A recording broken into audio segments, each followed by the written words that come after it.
परमहंसास्वादितचरणकमलचिन्मकरन्दाय भक्तजनमानसनिवासाय श्रीरामचन्द्राय वागीशाय यस्य वदने लक्ष्मीर्यस्य च वक्षसि यस्यास्ते हृदये संवित्तं नृसिंहमहं भजे। विश्वसर्गविसर्गादीनवलक्षणलक्षितम् श्रीकृष्णाख्यं परं धाम जगद्धाम नमामि तत्।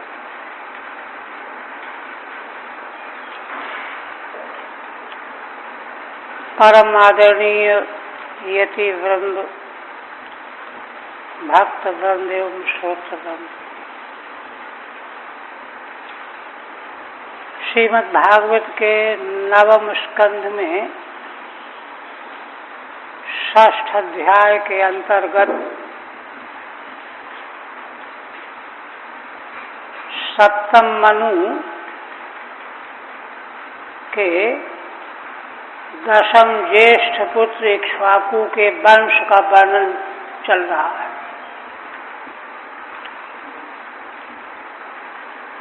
और उनके 100 पुत्रों में 3 प्रधान पुत्र हुए, जिनके वंश का आगे वृद्धि बताई जा रही। इन्हीं के वंश में यूनाश के द्वारा महाराज मानधाता उनका प्राकट्य हुआ।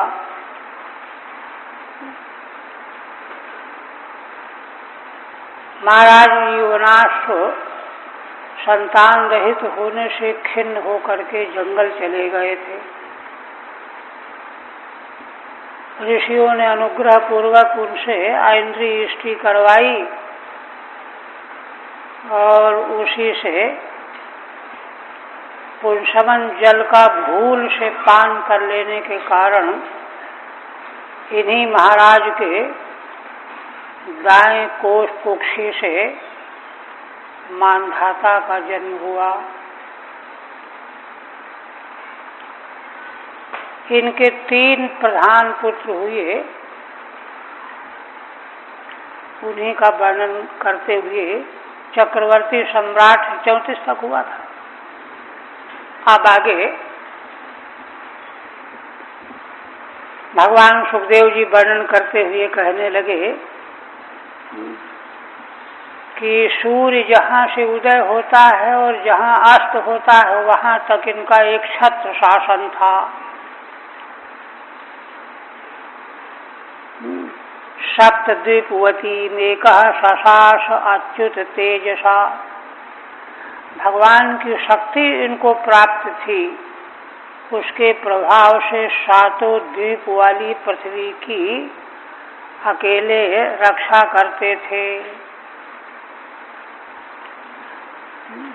इन महाराज की महिमा का वर्णन करते हुए आगे पुनः कहते हैं कि जे च यज्ञम क्रतुभि आत्मविद्भूरि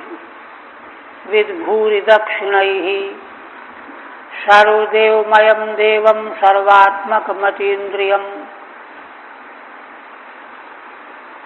भगवान सुखदेव जी कहते हैं, राजन, इन महाराज मानधाता ने भूरि दक्षिणैहि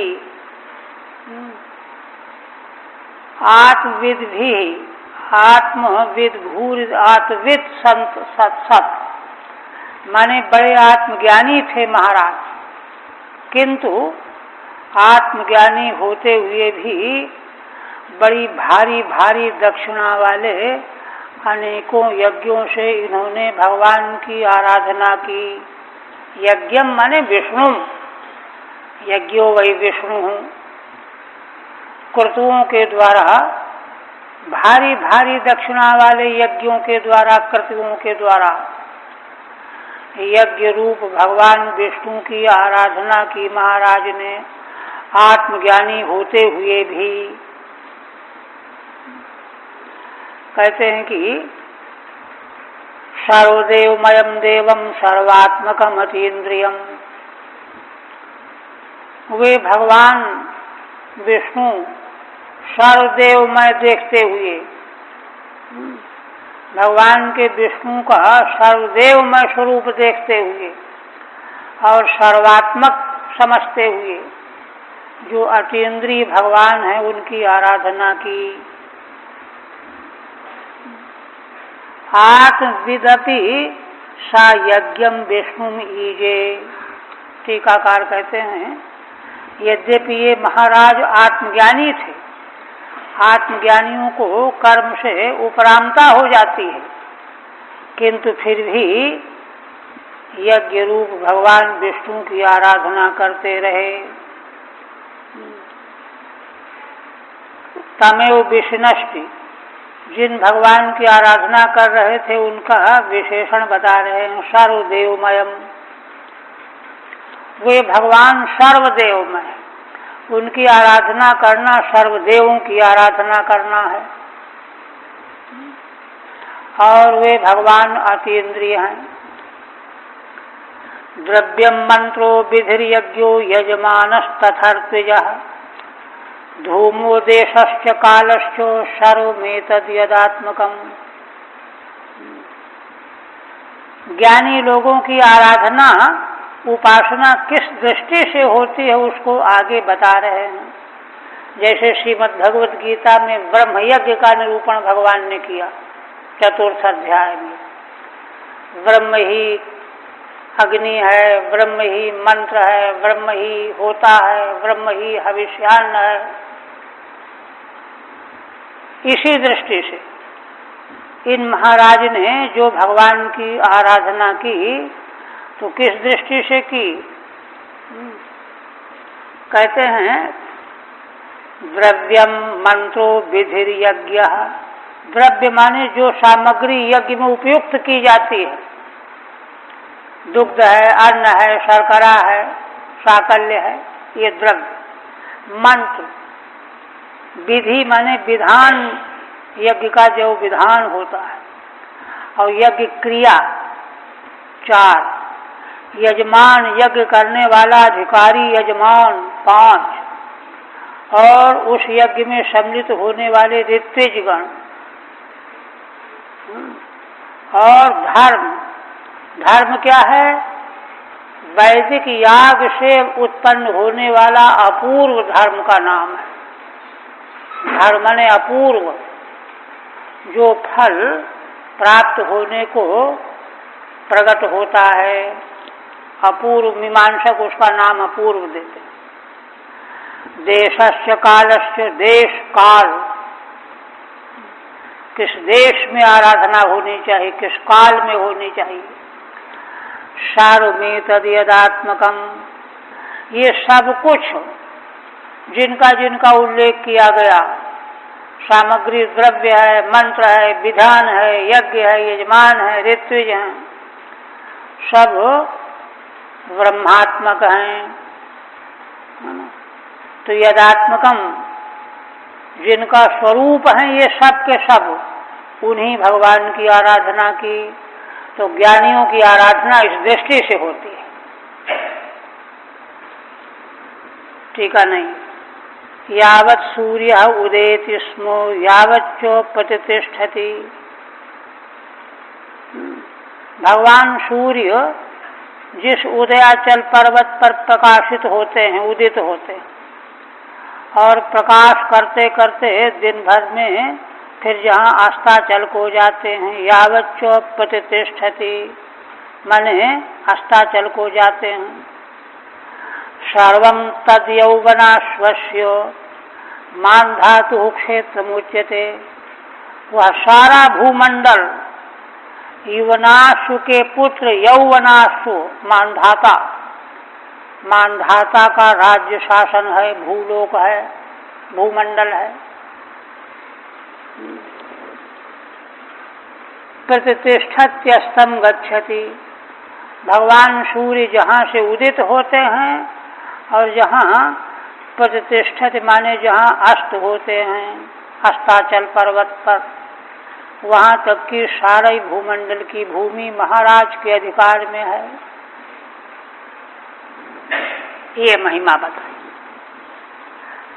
आप इनके वंश का वर्णन करते। शश बिंदोर दुहितरी बिंदुमत्यामधान नृपः पुरकुत्समंबरीशम मुचकुंदम च योगिनम तेषां स्वसारः पंचाशत् सौभरीम बब्रुवे पतिम। इन महाराज मानधाता की पत्नी का नाम था बिंदुमती। ये शशबिंदु की पुत्री थी। शशबिंदु की पुत्री थी, बिंदुमती नाम था। इनके साथ महाराज मानधाता का विवाह हुआ था। तो उनके द्वारा पुरकुत्स एक, अम्बरीश दो, ये अम्बरीश दूसरे हैं। पहले जो अम्बरीश का प्रसंग आया वो दूसरे थे। और योगी मुचकुंद, 3 उत्कृष्ट पुत्र संतानें प्राप्त हुई इन महाराज को। ये मुचकुंद वही हैं जो काल यवन के उद्धार के समय भगवान ने जिनको दर्शन दिया था, सोए हुए थे। भगवान भाग करके गए थे, काल यवन पीछे लगा था। तो मुचकुंद जहाँ पर्वत की गुफा में सो रहे थे वहाँ पहुँच गए और भगवान ने अपना पीताम्बर उड़ा दिया। काल यवन समझा कि ये नाटक करके वही सोया हुआ है। पादप प्रहार किया, जगे तो उनके नेत्र की ज्वाला से भस्म हो गया। तब भगवान ने दर्शन दिया। योगी मुचकुंद, ये इनके तीसरे पुत्र थे। अम्बरीश दूसरे थे, पुरकुत्स प्रथम पुत्र थे। और इनकी 50 बहनें थीं। तेषाम स्वसारः 50 बहन थी, माने 50 कन्याएं, 3 पुत्र। और उन कन्याओं की महिमा बता रहे हैं कि इनकी 50 बहनों ने सौभरी ऋषि से विवाह किया, पति के रूप में वर्ण किया। ऐसा नहीं कि उनको बारात भेज दिया गया, वर्ण किया। आगे प्रसंग आ रहा है। ये प्रसंगात सौभरेश चरितमाह, प्रसंग यहाँ आ गया है क्योंकि मानधाता की 50 कन्याओं से विवाह हुआ था उनका। तो उनका चरित्र इनके चरित्र से जुड़ा हुआ है। तो महाराज के चरित्र वर्णन के प्रकरण में जुड़ा हुआ चरित्र अपने आप ही आ गया। तेषामिति यावत समाप्ति, अध्याय की समाप्ति तक है ना, महर्षि सौभरी के चरित्र का वर्णन होगा। तेषाम स्वसारो मानधातु कन्या, तो इनकी तीनों जो पुत्र थे, पुरकुत्स, अम्बरीश और मुचकुंद, इनकी तो 50 बहनें थीं और महाराज की कन्याएं थीं। तो उन 50 कन्याओं ने सौभरी से विवाह किया था, उनको पति के रूप में वर्ण किया था। तो कहते हैं ऐसा कैसे हो गया? कोई प्रश्न कर बैठे कि वे तो ऋषि तो बड़े तपस्वी थे, विवाह कैसे कर लिया? और फिर कन्याओं ने उनका वर्ण कैसे कर लिया? वे तो बड़ी अवस्था के थे, जर्जर काया थे। तो उस प्रसंग को सुना रहे हैं। यमुनांतर जले मग्नस्तप्यमानः परंतपः निर्वृतिं मीनराजस्यो वीक्ष्य मैथुन धर्मिणः। भगवान सुखदेव जी वर्णन करने लगे कि राजन, महर्षि सौभरी यमुना के जल में डुबकी लगाए हुए और तपस्या किया करते, छिप करके। तपस्या एकांत में होती है। तो इतना एकांत उन्होंने देखा कि यमुना के जल में घुस के भीतर बैठ गए और तप में लग गए। तप्यमानः परंतपः निर्वृतिं मीनराजस्यो वीक्ष्य मैथुन धर्मिणः। अब देखिए, पता नहीं किस जन्म की वासना जागृत हो गई। उस यमुना के जलाशय में मीनराज, मछलियों का राजा, उसको देखा इन्होंने ऋषि ने कि बड़ा प्रसन्न है, अपनी पत्नियों के बाल बच्चों के साथ बड़ा प्रसन्न है, आनंद का अनुभव कर रहा है। तो इनको भी लालच आ गया, स्पृहा आ गई। वही कहते हैं ननु महातापस्य कुतो विवाह प्रसंग। टीका में प्रश्न कर रहे हैं कि सौभरी तो महान तपस्वी थे, वो विवाह का प्रसंग कैसे आ गया? कथम वा जरा जर्जरम तम राजकन्या बब्रिरे, और वे तो वृद्धावस्था से बड़े जर्जरित हो रहे थे, उनको भला राजकुमारियों ने वर्ण कैसे कर लिया? ये रहस्य क्या है? इसी को बताने के लिए कहते हैं कि भाई सुनो,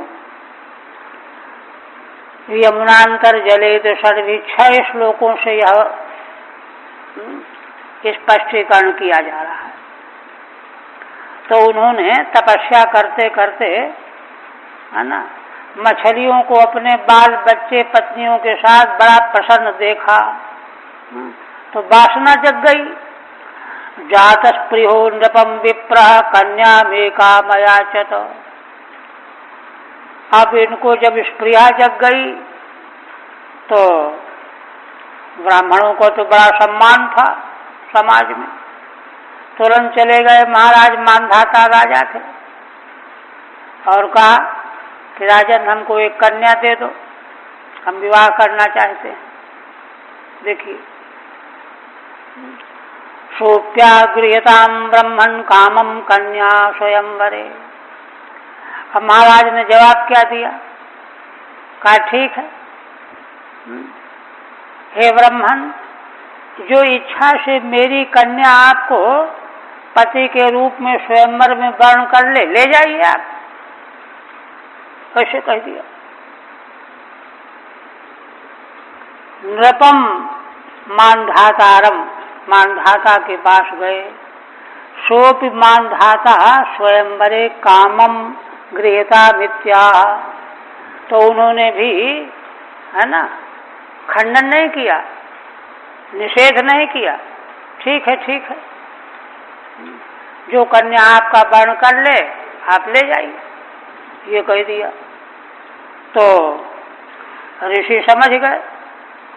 ऋषि ने क्या समझा कि अच्छा, ये इसलिए ऐसा कह रहे हैं, सीधे निषेध नहीं कर रहे हैं, लेकिन निषेध करने जैसे ही है। क्यों निषेध करना चाहते हैं? सा विचिंत्या प्रियम स्त्रीणाम जरठो अयम सम्मता। अरे इनको कोई स्त्री कोई पसंद ही नहीं करेगी। क्यों? वृद्ध हैं, जरठ माने जराग्रस्त हैं, असम्मता, वृद्ध पति को स्त्री पसंद नहीं करती।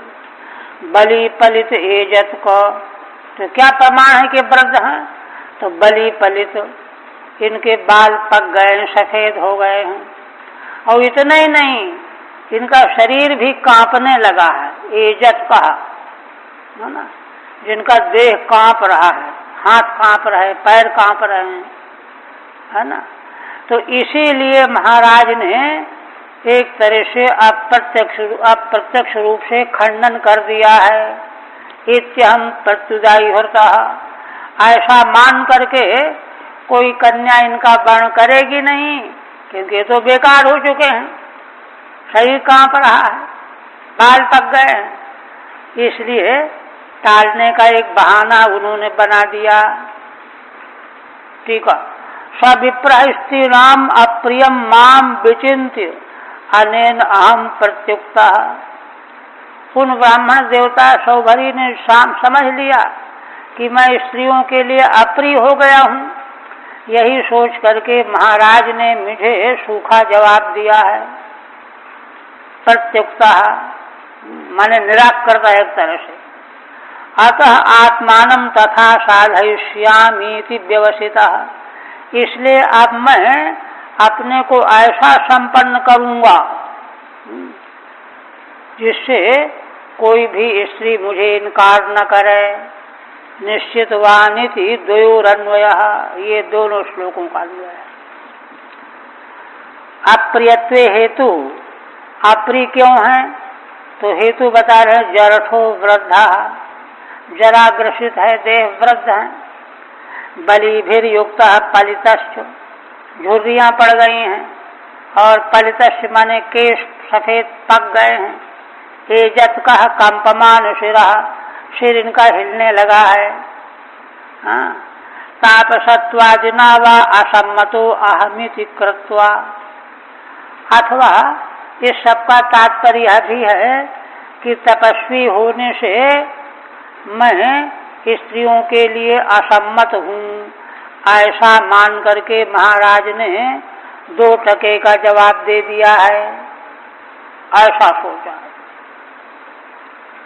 किंतु साधयिष्ये तथात्मानं सुरस्त्रीणामपीप्सितम्, मैं अपने शरीर को ऐसा संपन्न करूंगा अब, जिससे देवताओं की स्त्रियां भी मुझको चाहने लगे।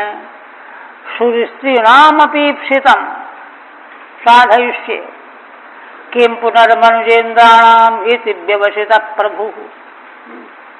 फिर मनुजेन्द्र माने मनुष्य लोक के राजाओं की कन्याओं की कौन बड़ी बात है। देवांगनाएं जब मुझको पसंद करने वाली हो जाएंगी, ऐसा उन्होंने निश्चित कर लिया अपने मन में, बुद्धि में। तो कहते निश्चित कर लेने से क्या होता है?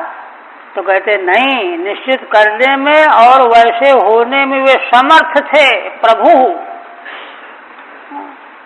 ऐसा नहीं कि आकाश की कल्पना करे और कोई सामर्थ्य ही न हो कि हम तो चंद्रमा को अपने घर में ले आएंगे, है ना। और उसमें क्या सामर्थ्य, कल्पना करके थोड़े चंद्रमा ले आएगा।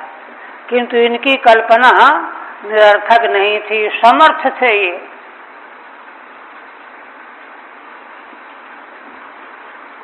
तथेत्यस्य प्रपंच, तथा साधयिष्य का विस्तार है।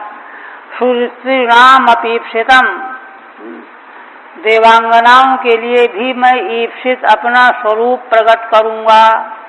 किम पुनर्मनुजेन्द्राणाम या स्त्रियस्तासामिति, फिर मनुजेन्द्र माने राजाओं की जो स्त्रियां हैं उनके लिए मैं ईप्सित हो जाऊं, इसमें तो कहना ही क्या है,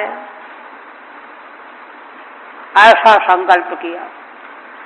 मुनि प्रवेशित क्षत्रा कन्यांतः पुरमृद्धिमत व्रतस्य राजकन्याभिरेक 500 अब तो उन्होंने संकल्प कर लिया और स्वरूप उनका वैसा दिव्य हो गया। महाराज ने आज्ञा दिया, जाओ इनको ले जाओ अंतःपुर में, कन्याओं के सामने। जो वर्ण कर लेगी कन्या उसको ले जाएंगे, है ना। क्षत्रा माने प्रतिहारी, सेवक। सौभरी ऋषि को लेकर के कन्या के अंतःपुर में गया, जो बड़ा समृद्धशाली है। व्रतस्य राजकन्या भी रेखा 500, किंतु 50 कन्याओं ने, सबों ने एक साथ इनको वर्ण कर लिया पति के रूप में, राजकुमारियों ने। तथा किम व्रतम तदा, इसके बाद क्या घटना घटी उसी को कहते हैं मुनि रीति द्वाभ्याम 2 श्लोकों से। क्षत्रा मने प्रतिहारेण, सेवक हुआ, लिवा ले गया। 50 राजकन्या भी सा एक एव बरो व्रत। अब तो वहां क्या हुआ कि उन 50 कन्याओं ने एक साथ अकेले इनका वर्ण कर लिया पति के रूप में। और इतना ही नहीं, उनमें जो है छीना झपटी मच गई। तासाम कलरभूत भूयांश तदर्थे अपोह्य सौहृदम, उन्होंने अपने को ऐसा प्रकट कर लिया कि उनका दर्शन करके 50 कन्याओं में कलह होने लगा और आपस के सौहार्द को छोड़ करके ममानुरूपो नायम वह इत तदगत चेतसाम, अरे ये मेरे रूप के समान हैं, मेरे पति के योग्य हैं, तुम्हारे योग्य नहीं हैं। ऐसा वे एक तरह का है ना संघर्ष करने लगी। उनमें सौहार्द टूट गया। तदगत चेतसाम, सभी 50 राजकन्याओं का चित्त उन्हीं में लग गया। देखिए टीका नहीं है। अब इसके बाद उन्होंने वर्ण कर लिया। महाराज की आज्ञा यही थी, जो कन्या वर्ण कर ले, 50 ने वर्ण कर लिया तो 50 को ले लिया।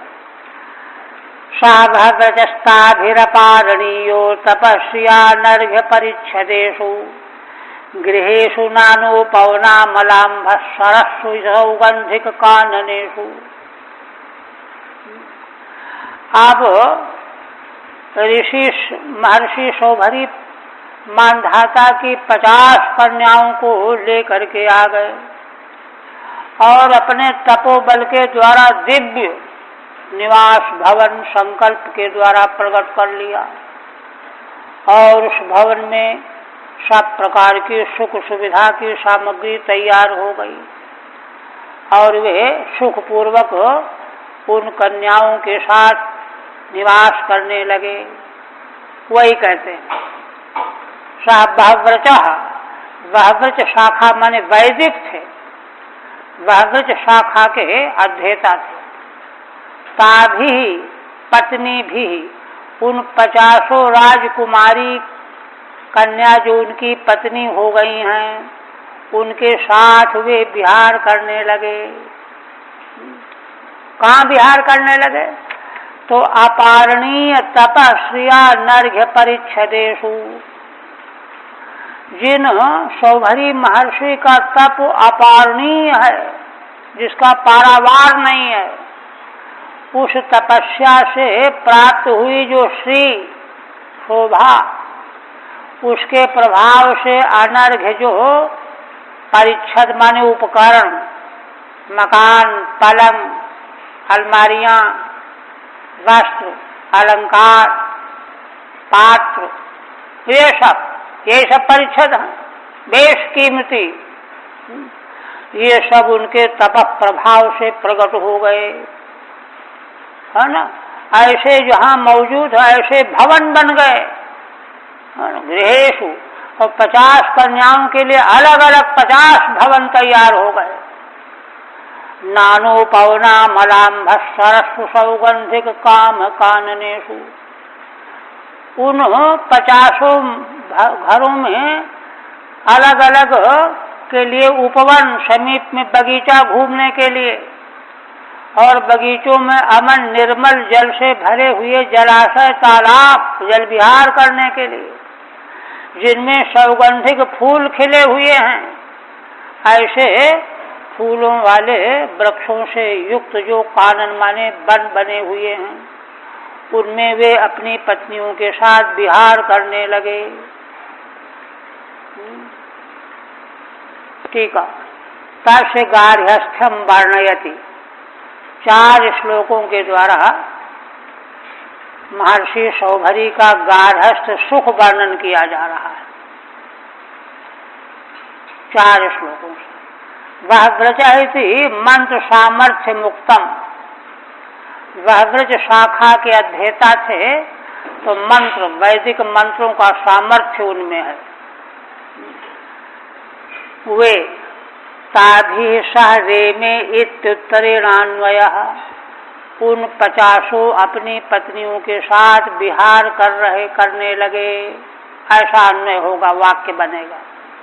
ताभी सह रेमे माने रमणम चकार। कहाँ रमण किया? भवन कहाँ है? सामग्री क्या है? वही बताते हैं। क्वारे में कहाँ रमण कर रहे थे?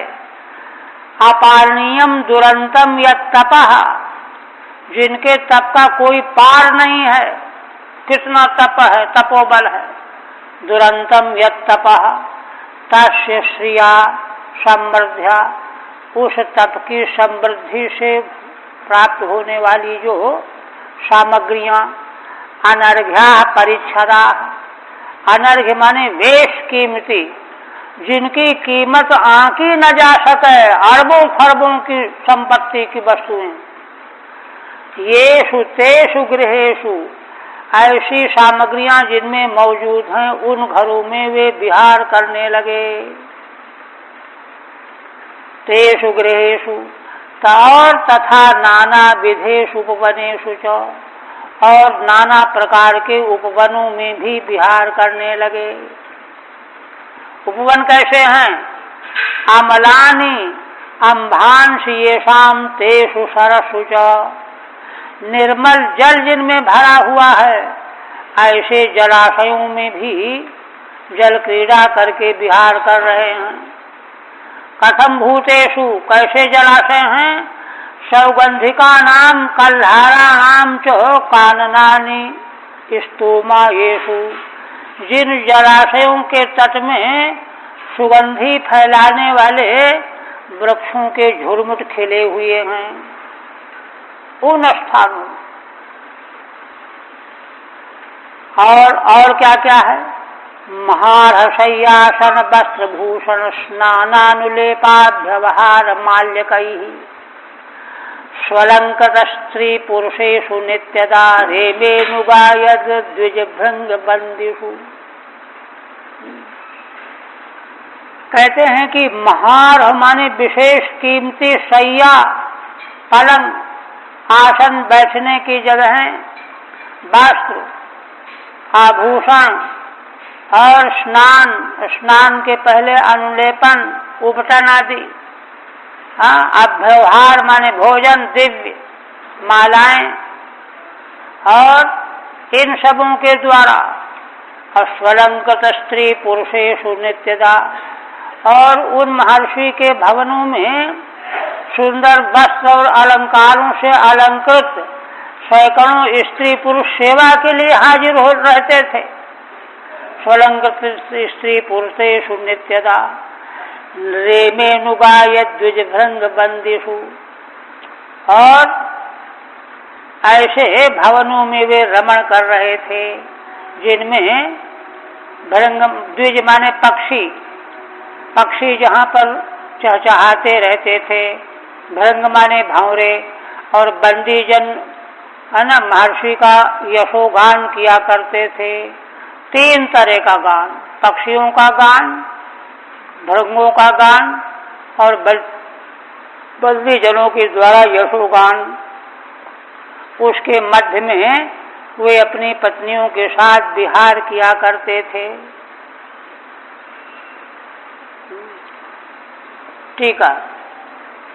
कथम भूतेषु गृहादिषु, कैसे उनके घर थे जिसमें वे रमण कर रहे थे। स्वलंकृता स्त्रियः पुरुषाश्चयेषु, अरे भाई उनके घरों में सुंदर वस्त्र अलंकारों से अलंकृत स्त्री और पुरुष जहाँ सेवा करने के लिए मौजूद रहते हैं। ननु अनुगायन्तो द्विजाश्च पक्षिणो भृंगाश्च बंदिनश्च येषु, और महर्षि के पीछे पीछे पक्षी है ना, अभृंग माने भंवरे, और बंदी जन उनका यशोगान किया करते हैं। ऐसे घरों में वे रमण किया करते थे। कथम भूतः महारशय्यादिभिः उपलक्षितः सन, वेश कीमती शय्या, वस्त्र, आसन आदि से उपलक्षित घरों में वे रमण करने लगे। यद्गार्हस्थ्यं तु संवीक्ष्यो सप्तद्वीपवती पतिः, विस्मितः स्तंभम अजहात सार्वभौम श्रियान्वितम। अब कहते हैं कि महाराज मांधाता ने, उनको तो पहले बड़ी गिलानी हुई कि अरे हमारी कन्याओं को क्या हो गया है, इनको पति रूप में वर्ण कर लिया। लेकिन पीछे जब महाराज ने स्वयं देखा कि अरे इनका गार्हस्थ्य ऐसा उच्च कोटि का, यद गार्हस्थ्यम संवीक्ष, 7 द्वीपों के महाराज मांधाता मंडलेश्वर, जब उन्होंने सौभरी के गार्हस्थ्य सुख को देखा अपनी आंखों से तो विस्मित हो गए। और स्तंभम अजहात, उनको बड़ा घमंड था अपने ऐश्वर्य का, वह घमंड उनका छूट गया। सार्वभौम श्रियान्वितम, सार्वभौम राजा का जो ऐश्वर्य है उससे अन्वित अपने अपने वैभव के स्तंभ का उन्होंने त्याग कर दिया। अरे ये तो मेरा कुछ भी नहीं है, ऐसा उनको लगा। स्तंभम माने गर्वम, पहले तो समझते थे कि मैं ही मैं हूं। फिर कहते हैं एवं गृहेष्वभिरतो विषयान विविधै सुखैः सेवमानो न चातुष्यद् आज्यस्तु कैरिवा नलः। आप देखिए, ऐसे महान तपस्वी सौभरी का इस प्रकार का जब परिणाम हुआ तो उसका अंतिम देखिए क्या होने जा रहा है। एवं गृहेषु अभिरतो विषयान विविधै सुखैः, इस प्रकार से महर्षि सौभरी मंगलमय दिव्य ऐश्वर्य संपन्न घरों में रहते हुए विविध प्रकार के सुख देने वाले विषयों से, है ना, विषयों को भोगने लगे। किंतु उनका सेवन करते रहे सवेरे से रात तक, सेवमानो न चातुष्यत्, किंतु उनको संतोष नहीं हुआ, तृप्ति नहीं हुई। और दृष्टांत दे रहे हैं आज्यस्तु कैरिवा नलः, जैसे अग्नि को में कोई घृत के बिंदु डाले तो उससे अग्नि तृप्त थोड़े होती है, अग्नि की ज्वाला वो दीप्त होती है। उसी तरह से इतना दिव्य मंगलमय विषय भोग प्राप्त करके उनको तृप्ति नहीं हुई,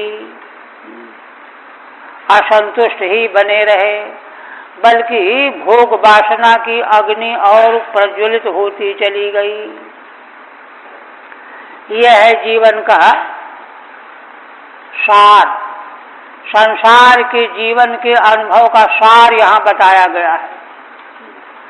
और ये सार किसको दिखाई देगा? जो धर्मात्मा लोग हैं, तपस्वी लोग हैं, साधक लोग हैं, उनको दिखाई पड़ेगा।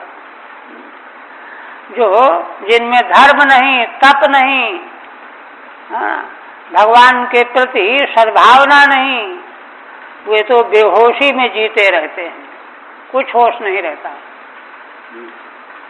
वो मरे हैं कि जिंदा है कोई पता नहीं रहता। किंतु इनको मालूम पड़ गया, क्योंकि ये तो महान साधक थे ना। वही कहते आजस्तो कई घृत बिंदु भी, घृत के बिंदु डालने से जैसे अग्नि उद्दीप्त होती है, शांत नहीं होती, इसी तरह से वे विषय भोग उनको, उनकी कामाग्नि को दीप्त करने वाले थे, उनको तृप्ति शांति मिली नहीं।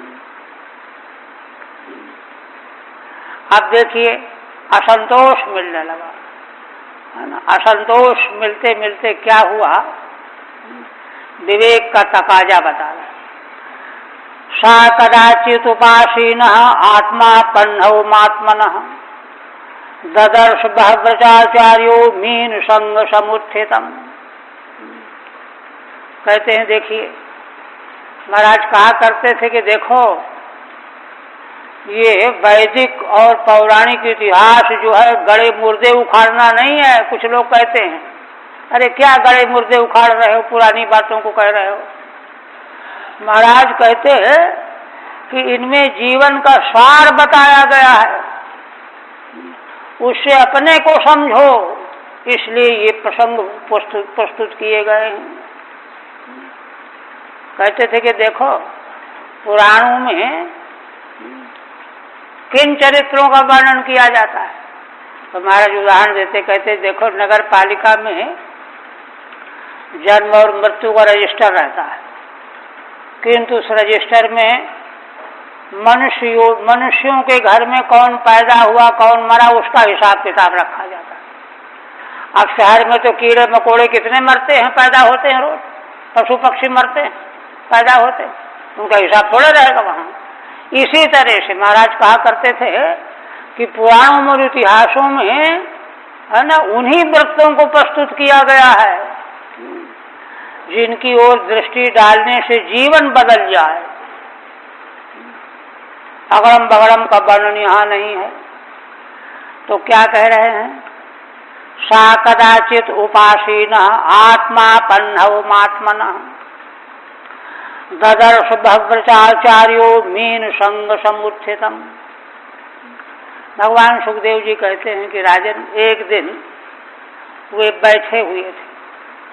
बैठे बैठे उनको ध्यान आया कि अरे देखो तो, मैंने अपने से ही अपने को धोखा दे दिया। आत्मनः आत्मा पन्नवम ददर्श, अपने से, किसी दूसरे से नहीं कि दूसरे ने पकड़ करके वहां डाल दिया, ऐसा थोड़े हुआ, खुद ही लगे ना। अपने से मैंने अपना पतन कर लिया। ददर्श बहव्रचाचार्य, किन्होंने? बहव्रच शाखा के जो आचार्य हैं, वैदिक हैं। कहते क्यों ऐसा हो गया? मीन संग समुत्थितम, अरे मछली के संग से ये दुर्दशा हो गई, मछली के संग से हो गई।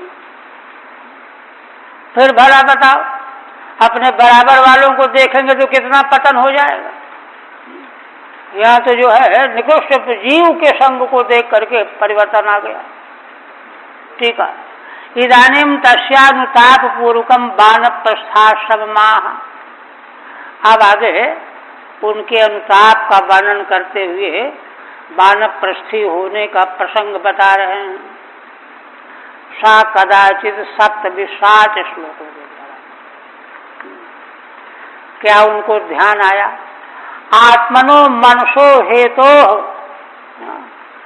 अपने मन के कारण, मन ही तो पतित हुआ देख करके लालच आया।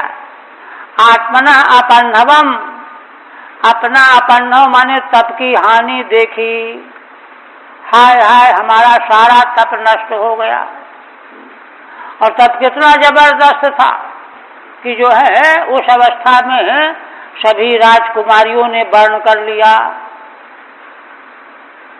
अब कहते हैं अहो इमं पश्यत में विनाशम तपस्विनः सच्चरित व्रतस्य अंतर्जले वारिचर प्रसंगात् प्रत्यावितम ब्रह्मचिरम घृतम यत्। अब तो उनको बड़ी गिलानी हुई और वे जोर जोर से कहने लगे, अरे देखो संसार के लोगों, मनुष्यों, मैंने अपना विनाश अपने आप कर डाला।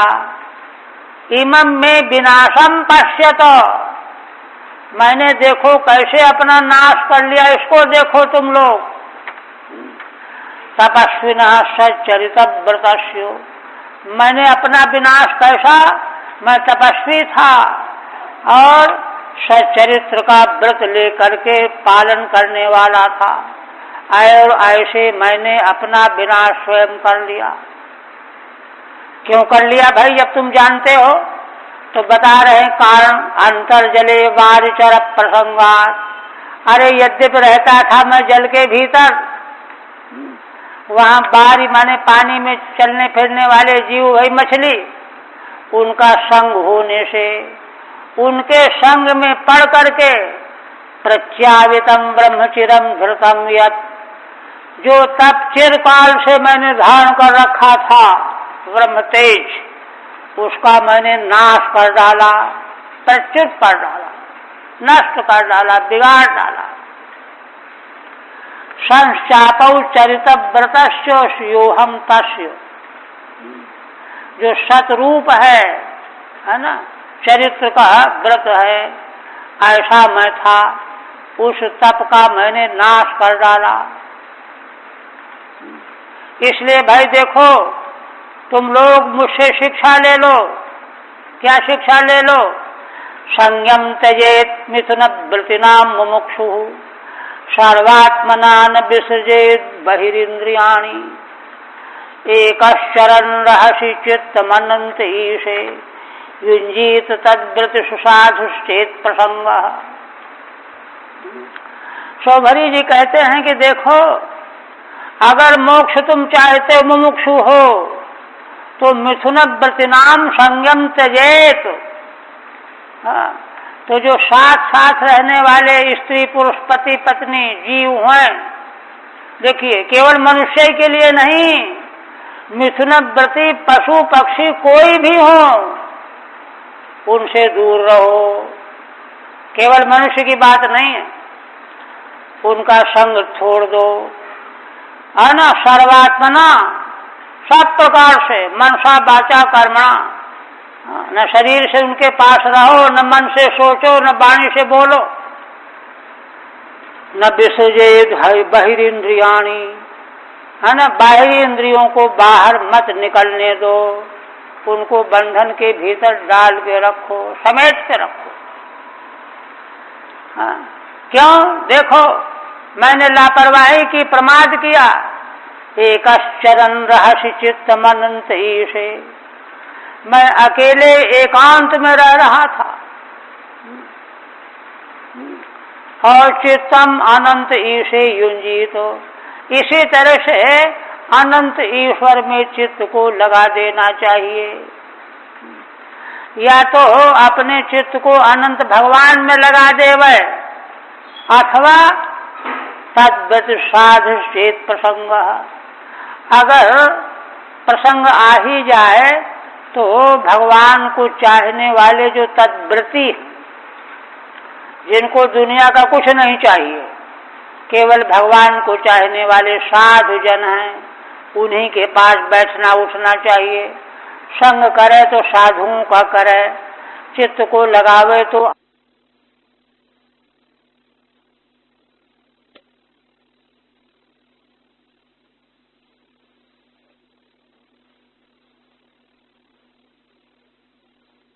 स्त्री पुरुष के रूप में जो रहने वाले हैं उनसे दूर रहे। चेद यदि प्रसंग, अगर कोई प्रसंग आ ही जाए, मेल जोल हो ही जाए, तद्व्रतिषु ईश्वरार्थ धर्म परेषु एव कार्येति शेषः, तो चित्त तो भगवान में लगाना चाहिए और ईश्वर के लिए जो धर्माचरण करने वाले हैं उन साध पुरुषों का ही संग करना चाहिए। आप आगे कहते हैं, यह संग करने से मेरी कैसी हानि हुई, अपनी दुर्दशा वर्णन कर रहा हूं। कहते हैं देखो, एकस्तपस्व्यहम ममथाम्भसी मत्स्य संगात, मैं अकेला तप कर रहा था, एकदम अकेला। किंतु एकस्तपो दुरध्यायी, तपस्या अकेले में होती है, अध्ययन दो में। किंतु मछली के संग से पहले तो मैं 50 हो गया, 50 कन्याओं से विवाह कर लिया। 50 शतभूत 5 सहस्र सर्ग, फिर एक एक पत्नी से 100 संतानें हो गई, तो 5000 हो गए। देखिए, 1 से 50, 50 से 5000, अब 5000 में ब्रख थोड़ा लगा है। आगे क्या कहते हैं, नान्तम ब्रजाम उभय कृत्य मनोरथा नाम। किंतु 5000 हो जाने के बाद अब मुझको ये करना है, मुझे ये करना है। अब जो संतानें उनका विवाह करो, कन्याओं का विवाह पुत्रों से करो, वरों से करो, वरों के लिए कन्याएं लाओ, उनकी चिंता करो, उनके रहने खाने पीने की व्यवस्था करो। इसलिए नान्तम ब्रजाम उभय कृत्य मनोरथा नाम, पति उभय माने पति पत्नी, अथवा यह लोक और परलोक, लोक परलोक के कृत्य के जो मनोरथ हैं उनका अंत मुझे है ही नहीं। मैं कितना जो है योजना बनाता हूं कि बस इतना होकर के हो जाएगा, कुछ नहीं हो जाएगा। ये हालत मेरी हो गई। क्यों हुई? माया गुणैर्हृत मतिर विषयर्थ भावा। तब सार बता रहे हैं, है ना, जीवन दर्शन का सार क्या है? हाँ ना, भगवान की माया के गुणों के द्वारा मेरी मति हरित हो गई। भगवान की माया के गुणों ने मेरी मति को हरण कर लिया, इसलिए मैं दुर्दशा का शिकार बन गया। लक्षण क्या है? भगवान की माया के गुणों से मति हृत हुई, इसका लक्षण क्या है, पहचान क्या है? तो लक्षण बता रहे हैं। विषयर्थ भावा, संसार के पदार्थों के विषय में जो मैंने अर्थ बुद्धि बना ली कि ये हैं, ये सच्चे हैं, सद्बुद्धि। वेदांत शास्त्र क्या कहता है? ये सब केवल प्राकृतिक विकल्प है, कुछ है नहीं। तत्व दर्शन ये बता रहा है ब्रह्मातिरिक्त और कुछ है ही नहीं। किंतु इन अर्थों के प्रति मैंने सद्बुद्धि बना ली, ये पदार्थ हैं, विषय हैं और अच्छे हैं, इनको ग्रहण करो, इनको प्राप्त करो, इनसे सुख मिलेगा। ये उपद्रव जो है मैंने ग्रहण कर लिया। यही लक्षण है कि भगवान की माया के गुणों ने मेरी मति का अपहरण कर लिया, है ना। विषयर्थ भाव, संगात जातम दोषम प्रपंचयति, संग से उत्पन्न होने वाला दोष स्वयं विस्तार से कह रहे हैं। एक ही थी। पंचाशता भार्याधि संबंधात पंचाशदासम, 50 पत्नियों से संबंध जोड़ करके विवाह करके 50 बन गया। अभूवमित्यर्थ, 50 रूपों में मैं हो गया। ततस्य श्रुतैः पंचसहस्र सर्ग, और देखिए, अच्छा अपने को गिने तो 51 कहना चाहिए ना, ऐसे पुत्रों गिन करके, लेकिन अपना का तो नाश ही हो गया, अपना तो रहा ही नहीं, उसकी क्या गिनती करें? ये कह रहे हैं यहाँ पर अपना अस्तित्व ही खत्म हो गया। ततः श्रुतैः पंचसहस्र सर्ग आसम, और इसके बाद पुत्रों के साथ 5000 की सृष्टि वाला मैं बन गया। कहते क्यों? प्रत्येकम 50 पुत्र शतरूपेण उत्पत्ते, प्रत्येक 50 पत्नियों में 100 पुत्रों की उत्पत्ति होने से। उभय कृत्यान, है ना, ऐहिक पारत्रिकाणि कर्माणि, उभय कृत्य माने इस लोक के और परलोक के, इन कृत्यों में मैं मोहित हो गया, क्या करूं क्या न करूं। तद विषयाणाम मनोरथानाम, इस लोक के मनोरथ, परलोक के मनोरथ। अर्थ भाव पुरुषार्थ बुद्धिमान, और यह सब छूट गया क्या? हाँ ठीक।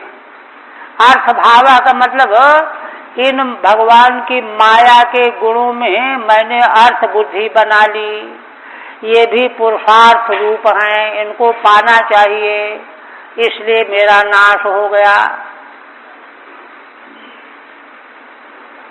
एवं वसन गृहे कालम विरक्तो न्यासमास्थितः, वनम जगानुययुस्तत्पत्न्यः पतिदेवता। आप देखिए, ये विवेक जागृत हो गया। जीवन के रहते ही विवेक जग जाए तो फिर तो अच्छी बात। उत्तिष्ठ जागृत प्राप्त बरार निबोधत, श्रुति कहती है। इनको हो गया ऐसा। एवं वसन गृहे काले विरक्तो न्यासमास्थितः, इस प्रकार से विवेक संपन्न होकर के महर्षि शौभरी घर में रह रहे थे, काल व्यतीत हो रहा था, और थोड़े दिनों के बाद उन्होंने न्यास माने त्याग का आशय ले लिया। भाई अब छोड़ देना चाहिए, त्याग कर देना चाहिए। और त्याग करके वनम जगाम, वन चले गए। वानप्रस्थ में दोनों प्रकार का नियम, पत्नी साथ में जा भी सकती, नहीं भी जा सकती। यहाँ क्या हुआ? वनम जगामानुययुस्तत्पत्न्यः पतिदेवता। अब इनकी पत्नियां सब पतिव्रताएं थीं, पति को देवता मानने वाली थीं, तभी तो संबंध जुड़ा, इसलिए वे सब भी उनके साथ चल पड़ी। हम लोग भी आपके साथ ही जाएंगे, जहाँ आप जो नियम करेंगे वही हमको भी पालन करना है। ठीक है। न्यासो अत्र संग त्याग है। न्यास का अर्थ यहाँ संन्यास नहीं, संग त्याग है। वानप्रस्थ धर्मम इत्यर्थ। वानप्रस्थ धर्म संग का त्याग, वानप्रस्थ जो है धर्म संग का त्याग, संग से बचाव के लिए जो है वानप्रस्थ धर्म स्वीकार किया जाता है। द्वितीय स्कंद के प्रथम अध्याय में जहाँ भगवान सुखदेव जी ने महाराज परीक्षित के प्रश्न का उत्तर देना आरंभ किया है, उनका प्रश्न था म्रियमाण मनुष्य को क्या करना चाहिए, क्या नहीं करना चाहिए, इसका उत्तर दे रहे हैं। तो उन्होंने पहले बहुत सारी बातें कह करके फिर समाधान किया, उत्तर दिया, कहा कि देखो मृत्यु का समय आ जाए तो घबराना नहीं चाहिए। भगवान सुखदेव जी मार्ग बता रहे हैं क्या करना चाहिए, घबराना नहीं चाहिए। फिर क्या करना चाहिए? देह के प्रति, देह के संगियों के प्रति, घर द्वार के प्रति आसक्ति का त्याग कर देना चाहिए। ये काम करें, घबराए नहीं। इन तीनों के प्रति आसक्ति जो जबरदस्त बनी चली आ रही थी उसको ढीला कर दो। फिर दूसरा काम क्या करना है? तुरंत घर द्वार छोड़ करके पवित्र तीर्थ जलाशय के निकट पहुंच जाओ। वही मूल में है। उसकी टीका करते हुए भगवान के उस आशय को व्यक्त करते हुए श्रीधर स्वामी वहां कहते हैं कि कोई ये प्रश्न कर दे कि क्यों भाई जब तीनों की आसक्ति छोड़ दी तो कहीं जाओ चाहे न जाओ वहीं रहो। वहां प्रश्न उठाया गया, कहते नहीं, ये चालाकी नहीं चलेगी, ये मन की चालाकी है। मनोविज्ञान को जानते जो हैं, मन इस तरह से फुसलाता है, अरे चिंता न करो, डरो नहीं, कुछ बिगड़ेगा नहीं, मैं हूं ना, और वही फिर धोखे में डालता है। तो वहां श्रीधर स्वामी अपनी व्याख्या में क्या कहते हैं? अगर वह मन के बहकावे में आ जाएगा तो पुनः आसक्ति संभवात, ये हेतु दिया है। इसलिए भगवान सुखदेव जी कह रहे हैं कि सब छोड़ करके तीर्थ आदि में चला ही जाना चाहिए। एव गच्छे देव, तो ये क्यों कहते हो? तो कहते हैं अगर नहीं जाओगे तो पुनः आसक्ति संभवात, फिर से आसक्ति आ जाएगी, वही जो है गोबर गणेश बन जाओगे फिर दोबारा। ये है। तो उसी तरह से यहाँ पर संग का त्याग के लिए वानप्रस्थ है।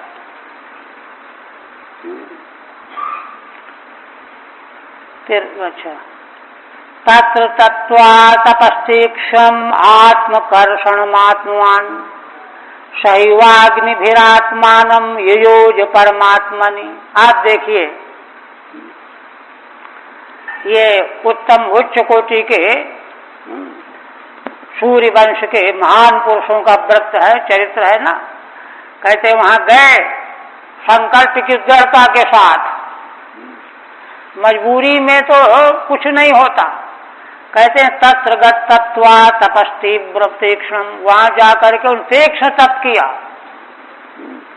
आत्मकर्षणमात्मान, धैर्यवान होकर के शरीर को बिल्कुल कृश बना दिया। वानप्रस्थ के नियम हैं ही इसलिए कि संसार के विषयों के भोगने का राग निकालना है। राग, लालच, उत्तम उत्तम जो उत्तम पदार्थ खाए गए उनकी स्मृति आने पर पानी आ जाता है मुंह में, राग है। तब तो इसको निवृत्त करना है, इसको जड़ से खत्म करना है, इसलिए तप का विधान है। इसलिए आत्मकर्षण मात्मान ऐसा तप किया।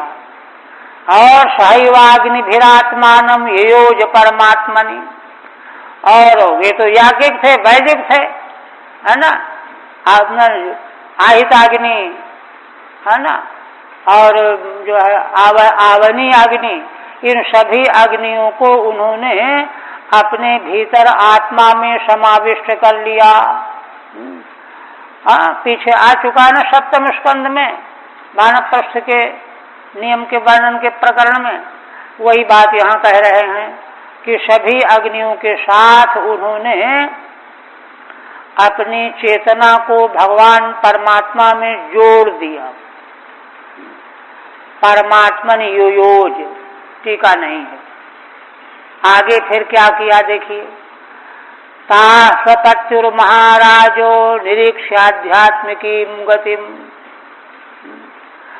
अन्वीयुस्तत्प्रभावेन अग्निम शांतिमिवार्जुषः। जब अग्नियों को अपने भीतर समाहित करके सौभरी जी ने अपने क्षेत्रज्ञ चेतना को, जीव चेतना को, क्षेत्रज्ञ को परब्रह्म परमात्मा में विलीन कर दिया, एकमेक हो गए, ब्रह्मात्मैक्य हो गया, कलेवर छूट गया। उस समय उनकी पत्नियों ने क्या किया। ता सुपत्युर महाराजो निरीक्ष्याध्यात्मिकी गतिम। उन पत्नियों ने अपने पति सौभरी की आध्यात्म की गति का जब अपनी आंखों से दर्शन किया, देखा, बड़ी प्रभावित हुई। अन्वीयुस्तत् प्रभावेन अग्निम शांतिमिवार्जुषः। अब तो वे जो हैं उन्हीं के साथ पहुंचने के लिए बेचैन हो गई। चिता जलाई उन्होंने और चिता में उनके साथ में ही अपने को जला दिया, अग्नि में प्रविष्ट हो गई। और अग्नि में प्रविष्ट होकर के, है ना, शांतम अग्निम अर्चिषः इव अन्वीयु। जैसे अग्नि जल रही है, जल रही है, जल रही है, अब उसमें काष्ठ लकड़ी डालना बंद कर देंगे तो ज्वालाएं थोड़ी देर के बाद शांत हो जाएंगी। उसी तरह से, है ना, महर्षि तो अग्निकल्प हैं, उनकी ज्वाला के समान ये पत्नियां हैं। तो इन्होंने चिता में अपने देहों को जला करके ज्वाला रूप से अपने को शांत कर लिया। ज्वाला कहाँ जाती है? अग्नि में विलीन हो जाती है। तो उन्हीं के साथ में विलीन हो गई। अर्थात जहाँ, है ना, महर्षि सौभरी की चेतना पहुंच गई, वहीं ये भी पहुंच गई। शांतिमिवार्जुषः। आध्यात्मिकीम गतिम ब्रह्मण लयम। आध्यात्म की गति क्या है? आत्मा को प्राप्त कर लेना, माने ब्रह्म में लय को प्राप्त कर लेना। यह देख करके वे बड़ी गदगद हो गई।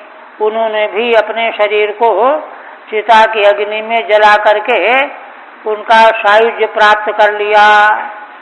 हरि ओम तत्सत्। श्रीमद्भागवते महापुराणे नवम स्कंधे सौभरी आख्याने षष्ठोऽध्याय। ओम भगवद्गीता। अच्छा, आप आगे अभी तो थोड़ा सा 10 मिनट चलते हैं। अब आगे देखिए 7वां अध्याय। श्रीधर स्वामी कहते हैं, मान्धातुरन्वयः प्रोक्तः सप्तमे यत्र गीयते पूर्वकुत्सस्य चाख्यानम हरिश्चंद्रस्य चोत्तमम्। 6वें अध्याय से लेकर के 8 अध्याय में 13वें अध्याय तक मनु के ज्येष्ठ पुत्र इक्ष्वाकु के वंश का ही वर्णन किया गया है, महान पुरुषों का। तो अब मानधाता के बाद मानधाता के वंश का वर्णन करने जा रहे हैं 7वें अध्याय में। मानधातुरन्वयः, मानधाता के वंश का 7वें अध्याय में वर्णन किया गया है। तो इनके 3 पुत्र थे, 50 कन्याओं का तो हो गया, 3 पुत्रों का। पुरकुत्सस्य चाख्यानम, पुरकुत्स सबसे बड़े पुत्र थे, उनका आख्यान पहले प्रारंभ हो रहा है। इन्हीं के वंश में महाराज हरिश्चंद्र हुए। उत्तम मानधाता के पुत्र पुरुकुत्स के वंश का, है ना, महाराज हरिश्चंद्र का उत्तम आख्यान 7वें अध्याय में वर्णन किया गया है। श्री शुकवाच। मानधातु पुत्र प्रवरो यो मरीषा प्रकीर्तितः। मानधाता के 3 पुत्र पहले बताए गए। पुत्र प्रवर, उनमें से श्रेष्ठ थे अम्बरीश। ये अम्बरीश दूसरे हैं। पितामहेन प्रव्रतो यौवनाश्वस्य तत्सुतः। इनका अम्बरीश का जो श्रेष्ठ पुत्र थे 3 पुत्रों में से, इनके पितामह ने इनको अपना पुत्र बना लिया, गोद ले लिया, समझ लीजिए, है ना। इनके पुत्र हुए अम्बरीश, जो पितामह के पुत्र बन गए ना, तो इनके पुत्र हुए यौवनाशु, यौवनाश्वस्य तत्सुतः हारितस्तस्य पुत्रो भूत। यौवनाशु के पुत्र हुए हारित, हारित हुए, तस्य पुत्रो भून मांधा, मांधा त्रिपरवराई में, है ना। इस तरह से हारित जिनके पुत्र हुए हैं, तो ये मांधाता के प्रवर गोत्री कहलाए। ये बीच के पुत्र की वर्णन है। पुत्र प्रवर है, टीका, पुरुष पुत्र श्रेष्ठ। 3 पुत्रों में अम्बरीश जो बीच वाले थे श्रेष्ठ थे। इन्हीं को इनके पितामह ने, माने मांधाता के पिता ने गोद ले लिया था। सा पितामहेन युवनाश्वेन प्रव्रतः। युवनाश्विन के पितामह थे, मांधाता के पिता। उन्होंने अम्बरीश को पुत्र रूप में मान लिया था, स्वीकार कर लिया था, गोद ले लिया। अतएव तस्य मांधात्र परवर्ग्यत्वम, इसलिए ये मांधाता के प्रवर्ग वाले भी हुए। तत्सुतो अम्बरीशस्य सुतः, और इन अम्बरीश के पुत्र हुए यौवनाशु, उनके पुत्र हारित, ये सब मांधाता के प्रवर वाले कहलाए गए। गोत्र और प्रवर होते हैं ना ब्राह्मणों में। इमे यौवनाश्वाम्बरीश हारिता, है ना, मांधात्र गोत्र से प्रवराह। मांधाता के गोत्र में ये 3 प्रवर हुए, यौवनाश, अम्बरीश और हारित। अवांतर विशेष प्रवर्तका, ये अवांतर विशेष को के प्रवर्तक कहलाए, प्रसिद्ध हुए। अथवा यद्वा यौवनाश्व विशेषणम, है ना, यौवनाश्व का विशेषण है प्रवर। पितामहेन मांधात्रा सह आर्षेय वर्णे प्रव्रत, पितामह के मांधाता के साथ आर्षेय वर्णे, है ना, आर्ष परंपरा का वर्ण होने से प्रवृत्त हुआ। मांधाता प्रवरो येषाम ते इमे अम्बरीश यौवना सुहारिता, इनमें सब में मांधाता प्रवर थे। इसलिए ये जो हैं अम्बरीश, यौवनाश और हारित, ये मांधाता प्रवर वाले प्रसिद्ध हुए। यथा आश्वलायन, आश्वलायन नाम के ऋषि, उनकी स्मृति है, उन्होंने यह बात कही हरिवंश पुराण में। क्या कहा है? हरित हरित कुत्स पिंग दर्भ भैम गवानाम आंग्रसाम बरीश यौवनाश्चेति मांधातारम हा एके ब्रुवते। ये पहले 3 तो पीछे का प्रसंग जो आया था, और यहाँ पर क्या है? अम्बरीश यौवनाश, ये मांधाता प्रवर वाले प्रसिद्ध हुए, ऐसा कोई आचार्य कहते हैं।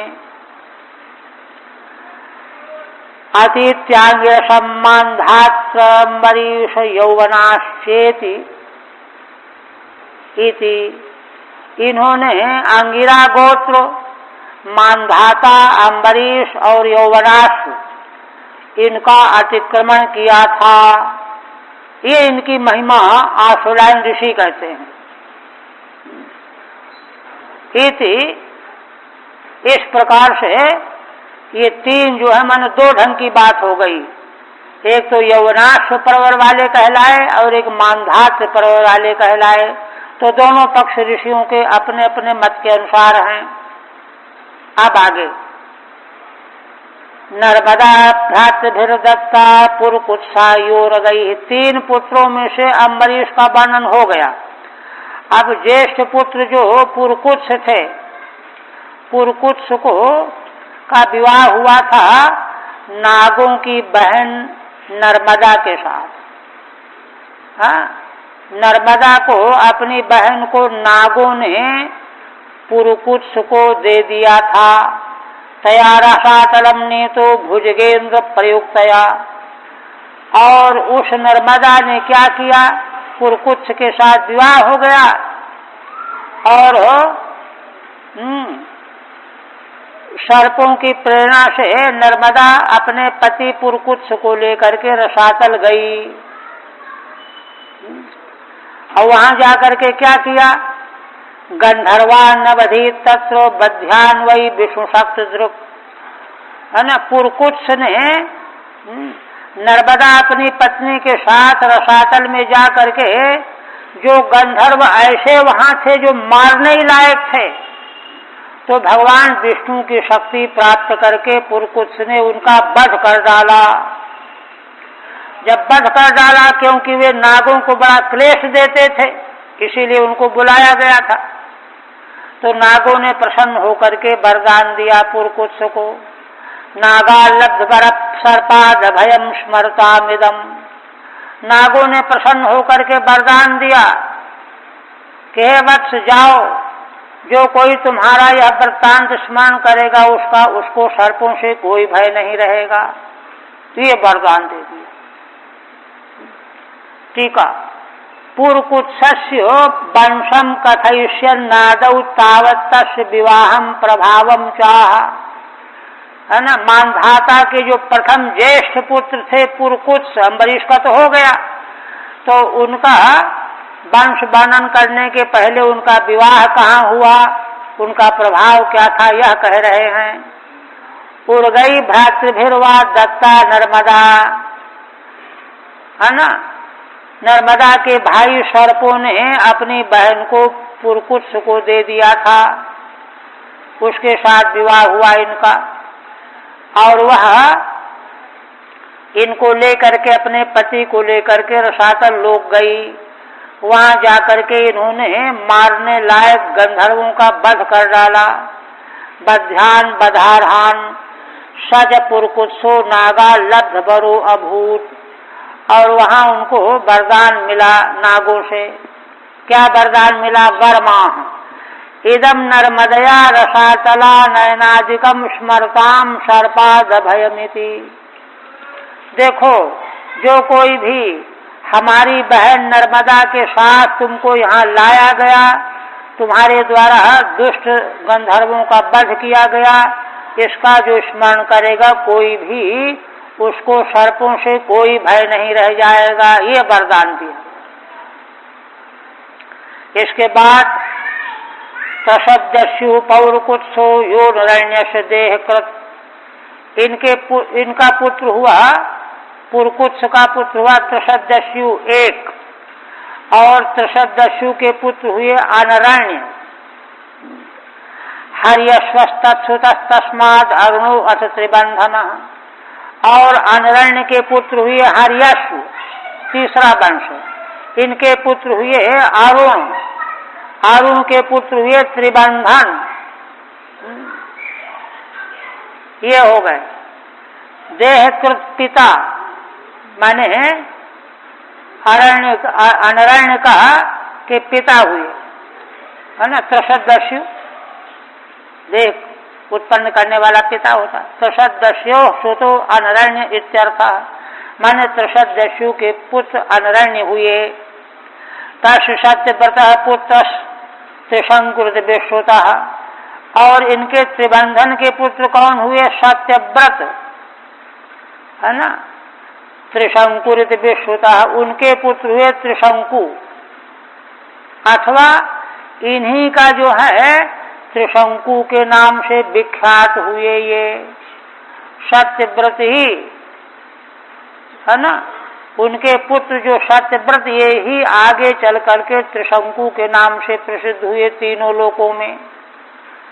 क्यों प्रसिद्ध हुए, तो कहते हैं देखो, प्राप्त चांडालताम शापाद गुरु कौशिक तेजसा, इनको गुरु ने शाप दे दिया, ये चांडाल भाव को प्राप्त हो गए, ये प्रसंग है ना। किंतु कौशिक माने विश्वामित्र के तेज से ये सशरीर देवलोक को चले गए। सशरीरो गत स्वर्गम मध्यापि दिव्य दृश्यते।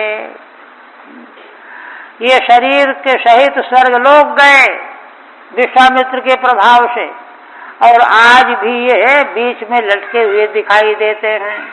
बीच में लटके हुए क्यों हैं? कहते पातितो अवाक्षरा देवई। देवताओं ने जब देखा त्रिशंकु हमारे यहाँ आ रहे हैं तो उनको अपने तेज से रोक दिया, बीच में लटक गए। जब चिल्लाने लगे कि मैं गिर रहा हूँ तो इधर विश्वामित्र जी ने उनको अपनी शक्ति लगा करके रोक दिया, तो देवताओं की शक्ति से ऊपर नहीं जा पाए और विश्वामित्र की शक्ति से नीचे नहीं गिर पाए, इसलिए बीच में टंगे रह गए, है ना। पातितो अवाक्षरा देवैस्तेनैव स्तंभितो बलात्, है ना। जब देवताओं के द्वारा नीचे को सिर करके गिरा दिए गए त्रिशंकु, तो उन्हीं विश्वामित्र ने उनको गिरने से रोक दिया, बीच में रोक दिया अपने बल से। तो आज भी वे, है ना, बीच में टंगे हुए लटके हुए दिखाई देते हैं। ये इनका वंश है, पुरकुत्स के वंश के।